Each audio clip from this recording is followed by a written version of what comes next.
আচ্ছা, এই ক্লাসগুলো অনেক বেশি রিসার্চ বেস হবে এবং আসলে মানে অন্য এক একটা লেভেলে যাবেন প্রতিটা ক্লাসই। মানে এগুলো সবই হলো আমেরিকান বিভিন্ন বিশ্ববিদ্যালয়, বিশেষ করে রাশিয়ানদের স্পিরিচুয়ালিটি নিয়ে ব্যাপক রিসার্চ, এত বেশি রিসার্চ ওরা করছে গত 1950 সালের পর থেকে এদের রিসার্চগুলো ব্যাপক ছিল, ক্লাসিফাইড ছিল ডকুমেন্টগুলো। কিন্তু যখন ওরা 1991 সালে ওরা সোভিয়েত ইউনিয়ন ভেঙে যায় এবং কোল্ড ওয়ারে ওরা হেরে যায়, তখন এই ডকুমেন্টগুলো ওরা ডিক্লাসিফাইড করে দেয়, মানে ওপেন করে দেয় পাবলিকলি। এবং মানে আজকে যে আমি বিষয়গুলো নিয়ে আলোচনা করব সেটার উপরই ধরেন মানে 10,000 পেজের, মানে 10,000 ডকুমেন্ট ওরা পাবলিশ করছে, এরকম এরকম। তো এগুলো হয়তো পাবলিকলি আসে নাই। রাশিয়ানরা হাইলি স্পিরিচুয়াল, কোনো সন্দেহ নেই। এরাদের টোটাল গবেষণাগুলি স্পিরিচুয়ালিটির দিকে, এরা ম্যাটেরিয়াল ওয়ার্ল্ডের দিকে গত 20-50 বছর সময় মনোযোগী দেয় নাই, এবং এই কারণে ওরা অনেক দিক থেকে আগে আছে। তো আজকে একটা রিসার্চ নিয়ে কথা বলি, এবং এটা দেখবেন যে অন্যরকম চিন্তা ভাবনা তৈরি করবে। তো রাটগার ইউনিভার্সিটিতে জন ব্যাক্সটার, ক্লিফ ব্যাক্সটার নামের একজন সায়েন্টিস্ট পড়াশোনা করতেছিল, তখন তার ফ্রেন্ড তার হিপনোসিস টেকনিক নিয়ে কথা বলে। আমরা অবশ্য মোটামুটি সবাই জানি হিপনোসিস টেকনিক কি। যেমন আম, এমি আহমেদ গুরুজির যে মানে গুরু ছিল, বলে যে প্রফেসর এমি আহমেদ কিন্তু হিপনোটাইজ করতে পারতো, এবং যে কাউকে যদি হিপনোটাইজ করতো, এটা সবাই পারে না হিপনোটাইজ করার ক্ষমতা। যারা আছে তারা অল্প কিছু মানুষ, এবং মানে অন্য লেভেলে নিতে পারে। যেমন উনি যদি একটা মানুষকে হিপনোটাইজ করতো, তাকে দিয়ে সে চাইনিজ ল্যাঙ্গুয়েজে কথা বলাইতে পারতো। যদি তাকে বলতো যে এখন তুমি মানে ভিলেনের চরিত্রে অভিনয় করো, সে ভিলেন, মানে এই লেভেলের হিপনোটাইজ করে ফেলতে পারতো। এবং এই বিষয়ে হিপনোটাইজ করার ক্ষমতা ছিল মানে পৃথিবী বিখ্যাত কয়েকজন। সিগমন্ড ফ্রয়েডের মনে হয় ছিল মনোবিজ্ঞানী, পৃথিবী বিখ্যাত। তারপরে আরেকজন ছিল জাপানি একজন, যে পাস্ট লাইফে নিয়ে যেতে পারতো, এবং নিজে যেতে পারতো না, এবং হাজার হাজার মানুষকে উনি পাস্ট লাইফে নিয়েছিল। মেনি লাইফ মেনি মাস্টার, ওই বইটা পৃথিবী বিখ্যাত একটা বই। তো হিপনোসাইজ টেকনিকটা অনেকটা মেডিটেশন টেকনিকটাই, কিন্তু হিপনোটাইজ অন্যে করে আর কি, মনোচিকিৎসকদের মতো। তো উনি, ওনার রুমমেট ওই ক্লিফ ব্যাক্সটার, উনি পরে সিআইএর সায়েন্টিস্ট, সিআইএ জয়েন করে, সিআইএর সায়েন্টিস্ট হিসেবে জয়েন করে। তো ওনার ফ্রেন্ড ওনার সাথে রুমমেট হিসেবে কথা বলতেছিল যে উনি এই রাটগার ইউনিভার্সিটিতে উনি পড়াশোনা করে। তো আর ওনার প্রফেসর, এই মানে বন্ধুর প্রফেসর, এই হিপনোসিস টেকনিকটা শিখেছিল। তো Baxter decided to try hypnotize his roommate with this technique to ho soon fall in a deep trance, মানে মানে ট্রান্সেন্ডেন্টাল মেডিটেশন যেটাকে বলে আর কি, মানে অন্য স্টেজে চলে যাওয়া। ডিপ মেডিটেশনে গেলে যেমন আমরা মানে সাবকনসিয়াস মাইন্ডে চলে যাই, সেটাকে বলে ডিপ ট্রান্স বলে আর কি। তখন ওই ব্যাকস্টার কি করলো, তার বন্ধুর টেকনিকই বন্ধুর উপরে অ্যাপ্লাই করলো। এটা অ্যাপ্লাই করার পরে সে যখন ডিপ স্টেটে চলে গেছে, তাকে সে কমান্ড করা শুরু করছে, বলছে এবার তুমি ঘুম থেকে উঠো, মানে উঠো। সে যখন ডিপ মানে স্লিপ মোডে চলে গেছে, এক কথায় ঘুমিয়ে গেছে, তখন তাকে জাগায় তুলছে।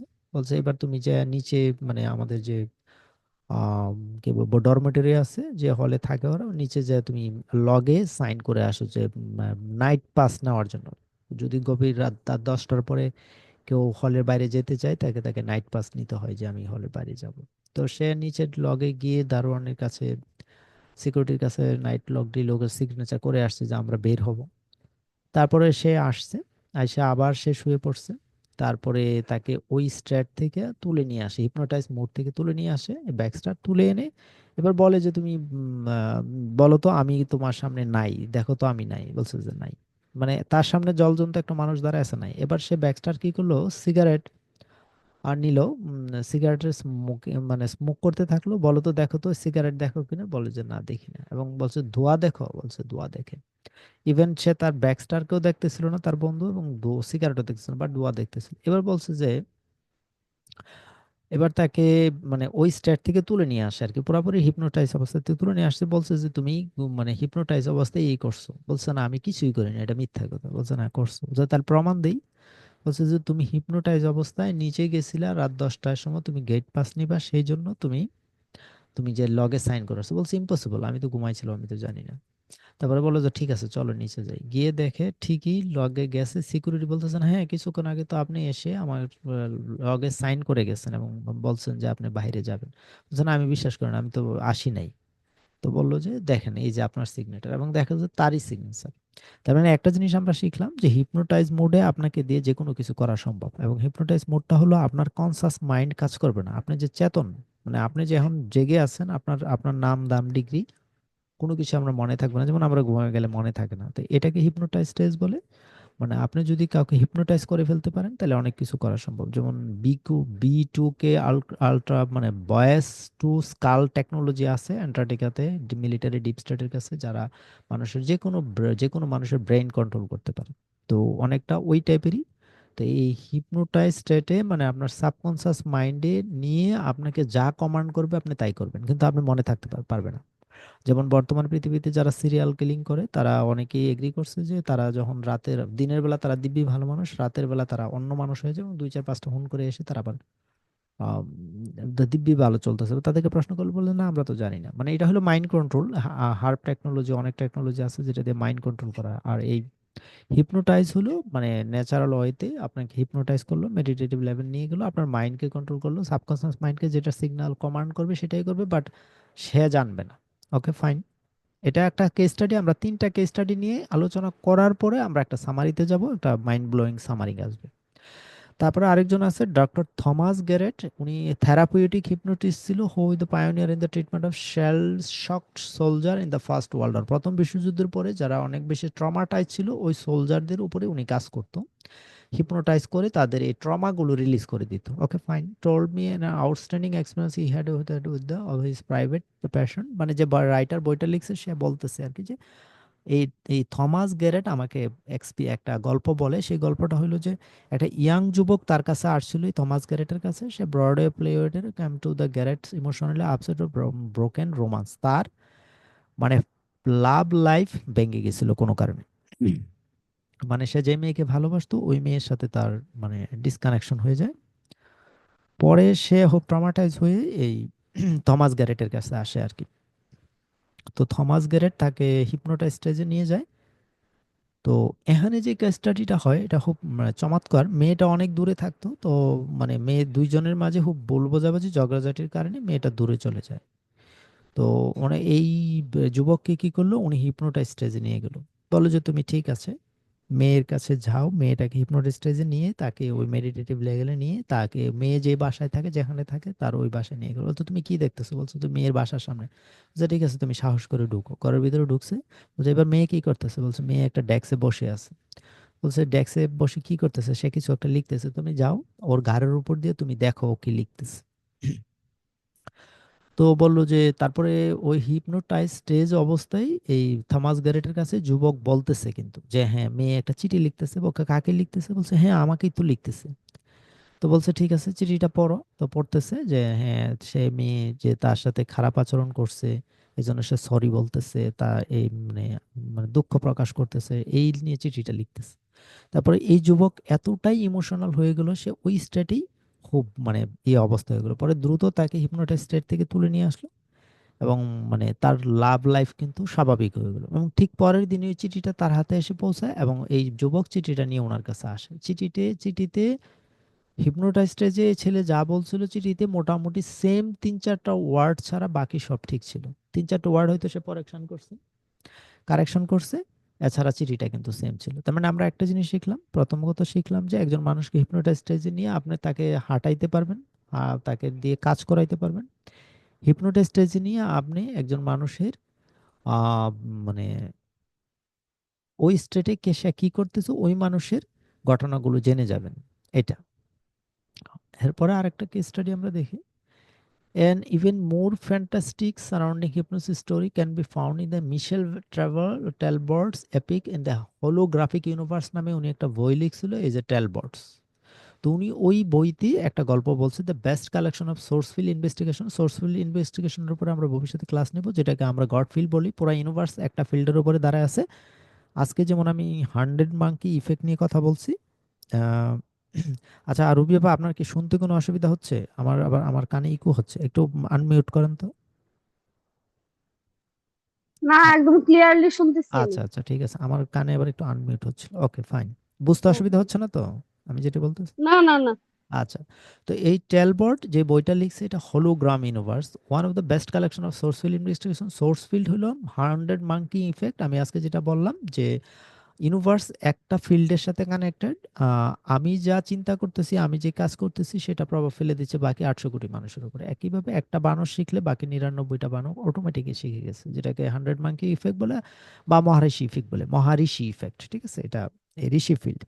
তো এখন উনি এটা রিসার্চ করতে যে উনি যেই গল্পটা বলছে আরো খুব মাইন্ড ব্লোয়িং, যে বলছে ফ্যান্টাস্টিক, ফ্যান্টাস্টিক একটা সারাউন্ডিং হিপনোসিস স্টোরি। তো উনি কি করলো, উইটনেস হিজ ফাদার্স স্ট্রম।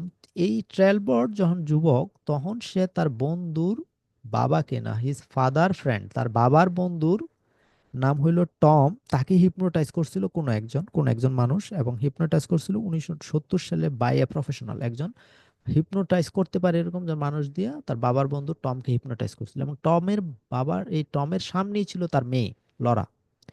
এখানে যেটা হইছে, হিপনোটাইজ করে তাকে বলছে যে তুমি আহ দেখো তোমার মেয়েকে তুমি দেখতেছো না, অথচ তার মেয়ে তার সামনেই, হ্যাঁ বলতেছে হ্যাঁ আমি দেখতেছি না, তার মেয়ের সামনে সবাই।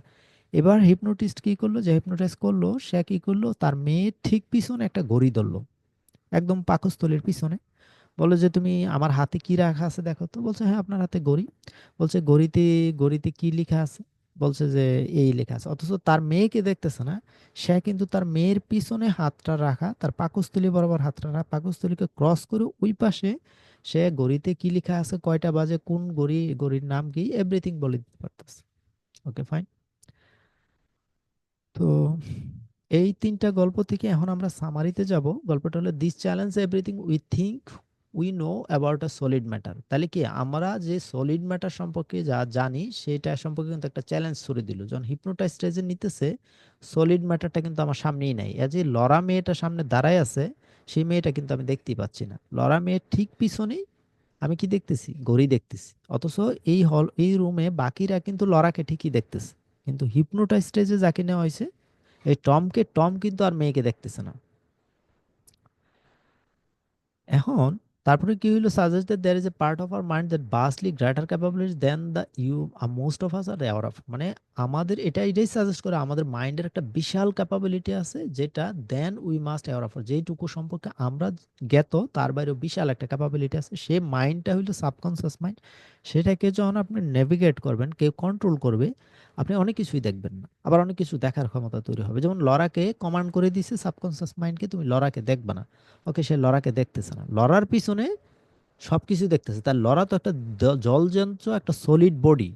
তাহলে সলিড বডি যেটা আমরা মনে করতেছি, সেটা সলিড বডি তো আসলে কিছুই না, এটা আমার মাইন্ডের ইলিউশন। আমার মন যখন মনে করতেছে লরা আছে, অটোমেটিক্যালি আমি লরাকে দেখতেছি। কিন্তু লরাকে যখন আমার সাবকনসিয়াস মাইন্ডকে কমান্ড করে দিতেছি, তখন কিন্তু আর লরাকে দেখতেছি না, লরার পিছনে লরা একটা জলযন্ত্র, মানে ফিজিক্যাল ম্যাটার, তাকে দেখতেছে না। তার পিছনে গড়ি দেখতেছে, সব দেখতেছে। Okay fine.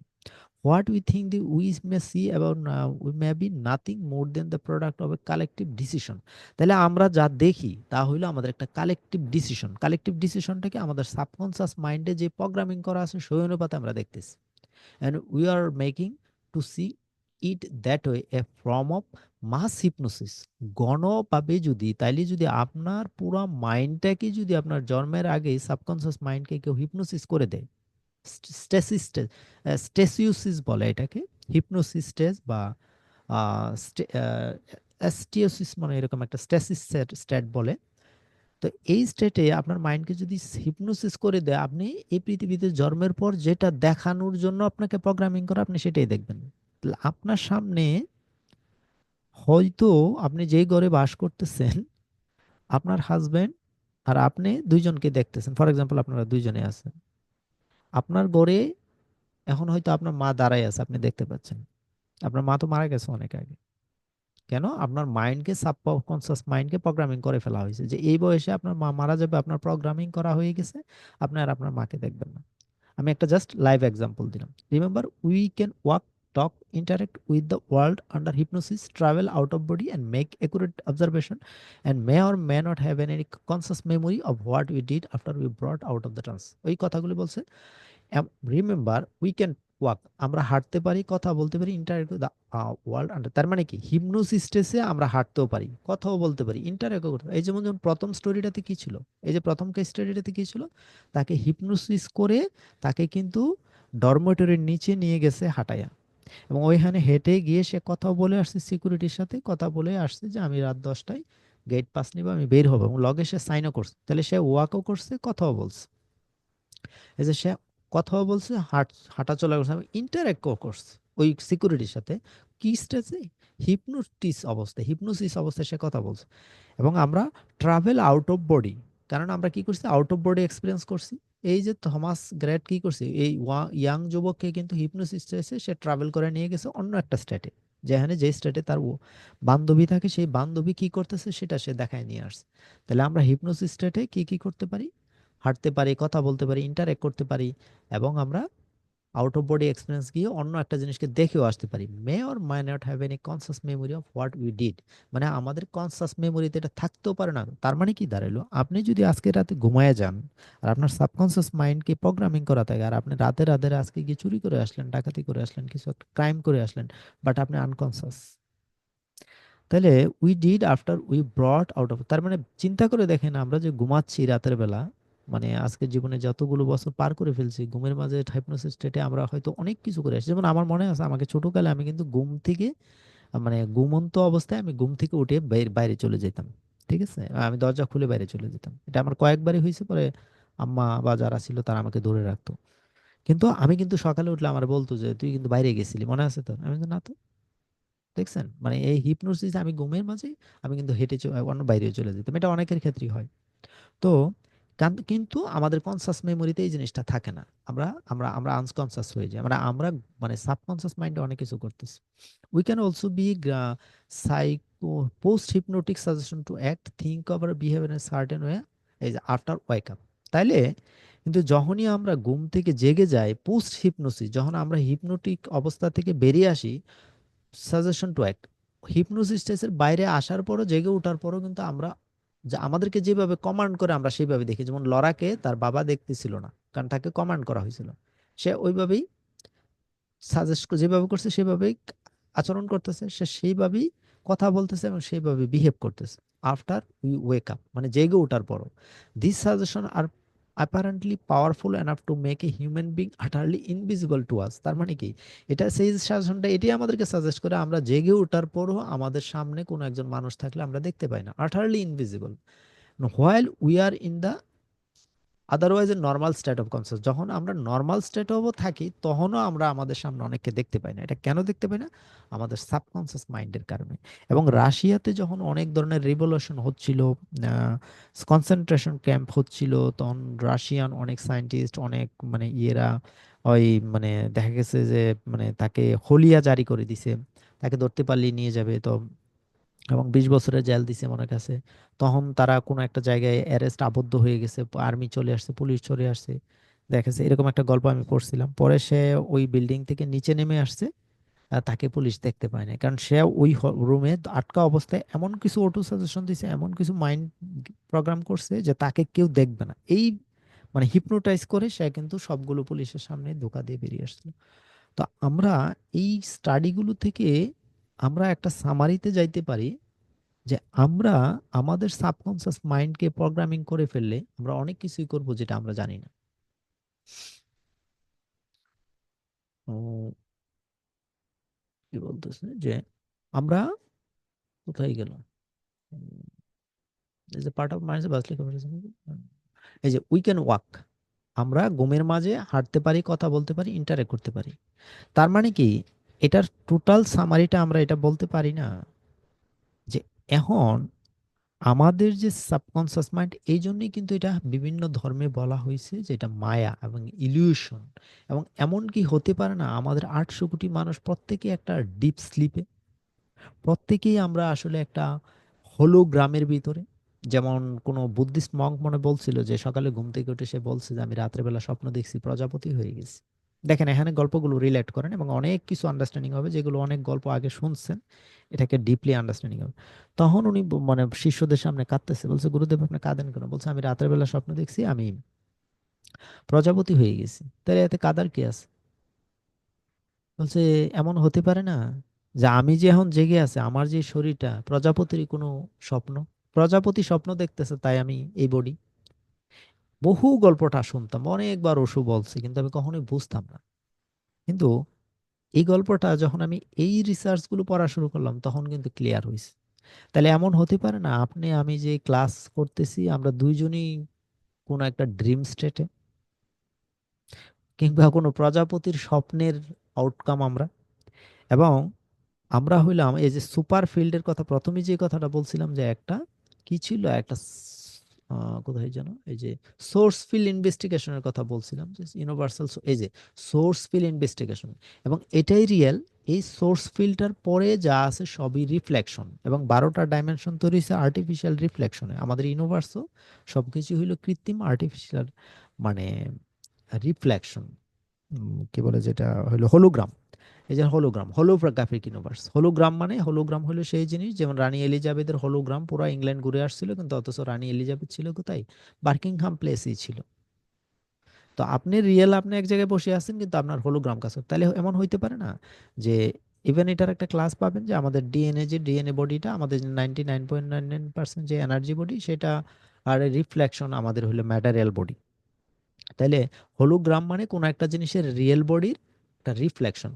তাইলে এমন হতে পারে না আমাদের সাবকনসিয়াস, প্রতিটা মানুষের 800 কোটি মানুষের সাবকনসিয়াস মাইন্ডের রিফ্লেকশন হইলো আমাদের এই বডি, এবং আমরা সবাই মিলে একটা রূপ মানে কি বলে একটা নাট্য মঞ্চে অভিনয় করতেছি। এমন হতে পারে না যে আমরা প্রত্যেকেই হিপনোটিস স্টেজে আছি?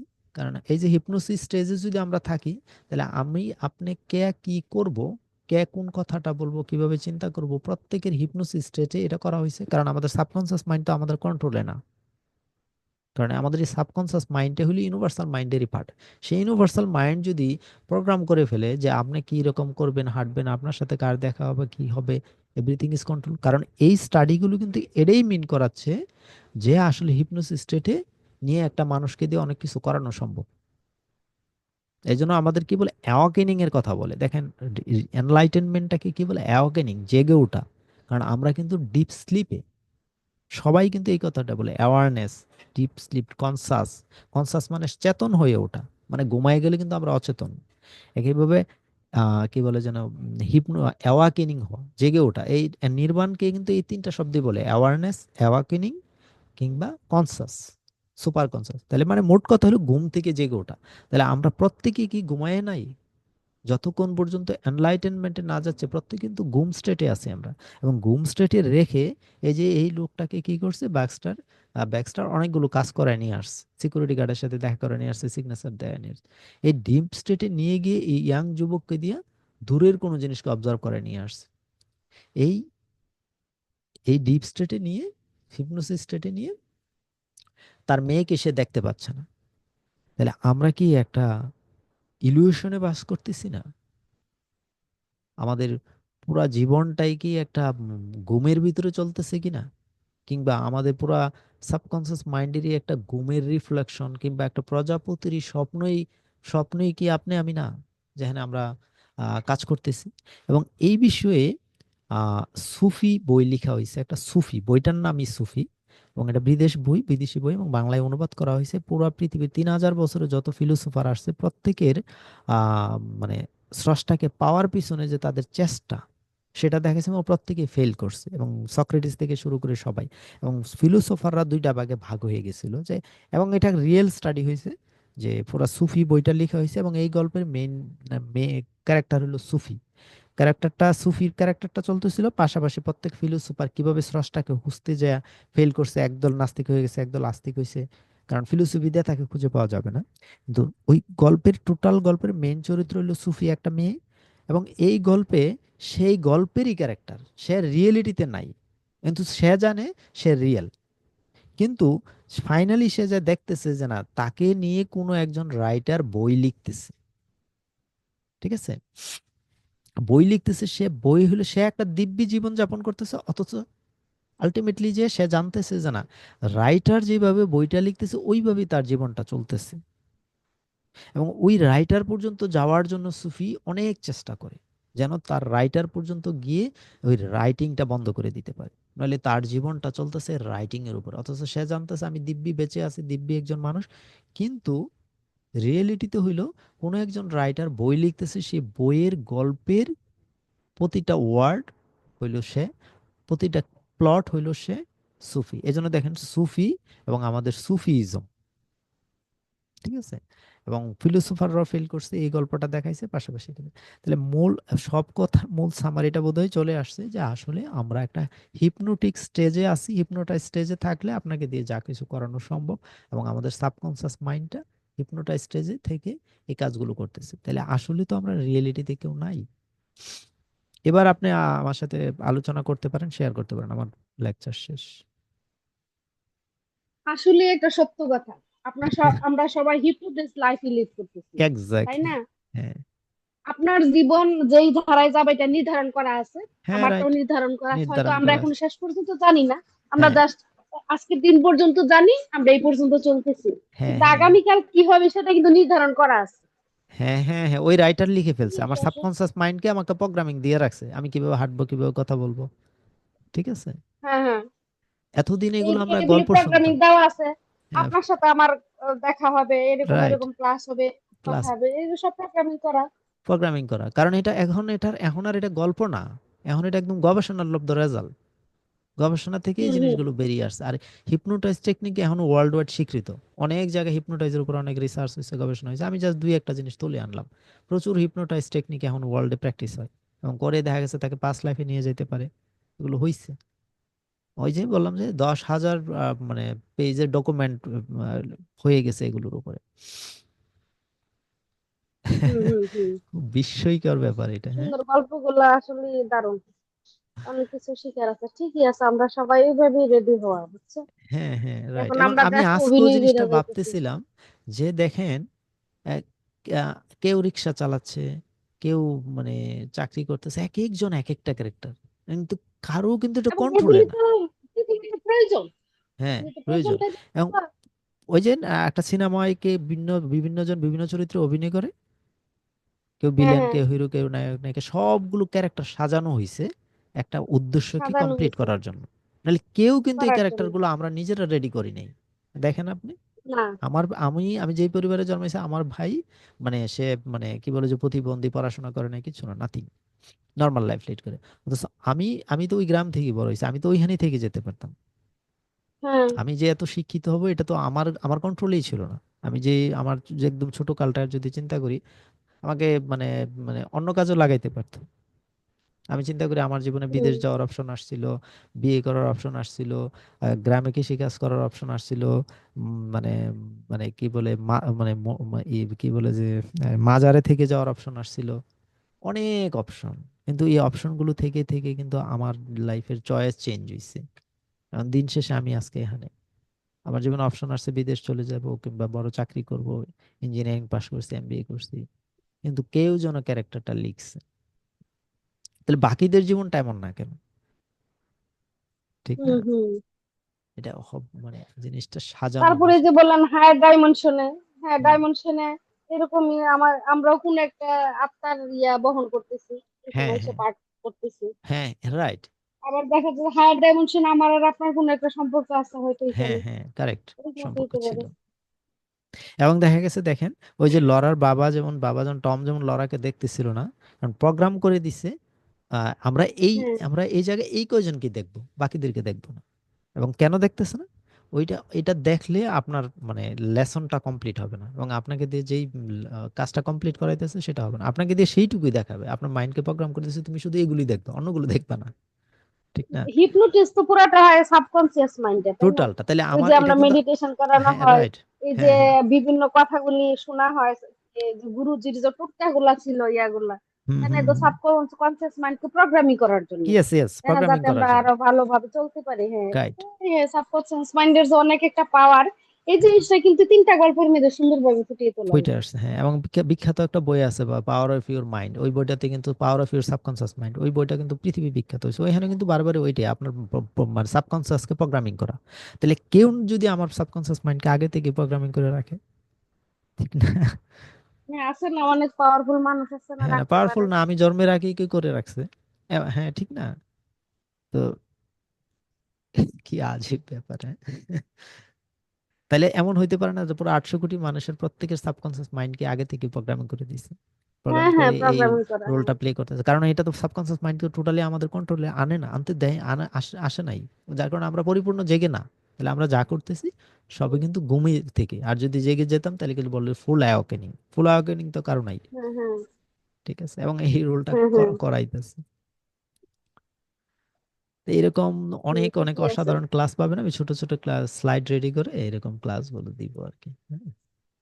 হ্যাঁ, এই গল্পটা এই যে দিয়া তারপরে একটু বুঝায় মিনিং কইরা দিয়েন, সবাই তো আর এতটা বুঝবো না সাবকনসিয়াস মাইন্ড। হ্যাঁ হ্যাঁ, একটু যখন বুঝাই আমি দিলে আলোচনা মানুষ আসি বুঝবে। তখন তো আপনি আমি দুজন জন ডিসকাস করবো এই আলোচনাগুলো। আর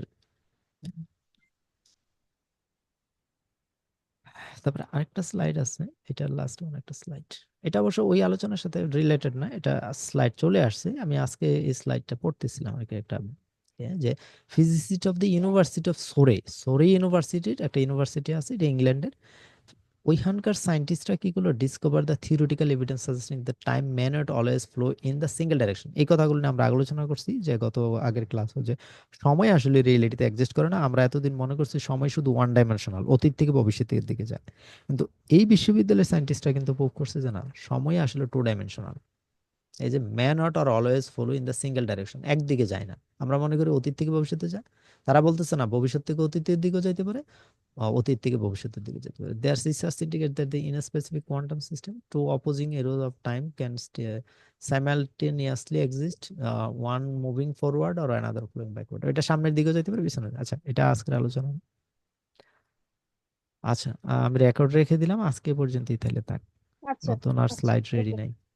ওকে। আচ্ছা। ওকে, থ্যাংক ইউ। ওকে, আসসালাম। দারুণ হয়েছে জিনিসটা। দারুণ হয়েছে, থ্যাংক ইউ।